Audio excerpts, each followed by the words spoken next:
صحبتوں کو معمولی نہ سمجھا کریں، صحبتوں کے رنگ تربیت کو پھیکا کر دیتے ہیں۔ بری نظر لگ جائے تو اچھی قسمت بھی ساتھ نہیں دیتی۔ دوستی اور رشتوں کی گہرائی کا احساس الفاظ سے نہیں، برتاؤ اور رویے سے ہوتا ہے۔ دھرتی پر سب سے زیادہ بوجھ ان نفرتوں کا ہے جو انسانوں کے دلوں میں دوسروں کے لیے ہے۔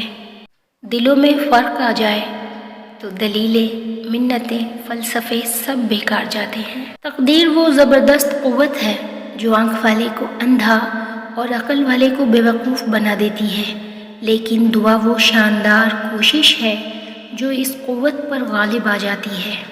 اپنے برے وقت کے لیے بچا کر رکھنے والا مال اگر کسی کے برے وقت میں لگا دیا جائے تو اپنا برا وقت بھی ٹل جاتا ہے۔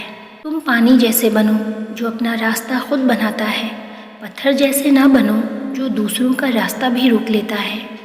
تم نے ستم ڈھایا جس پر تنہا سمجھ کر، وہ شخص اپنے ساتھ خدا لے کر آئے گا۔ دلوں میں اترنے کے لیے سیڑھیوں کی نہیں، اچھے الفاظ اور اچھے اخلاق کی ضرورت ہوتی ہے۔ ہر انسان کی دو کہانی ہوتی ہے، ایک وہ جو سب کو سناتا ہے، ایک وہ جو سب سے چھپاتا ہے۔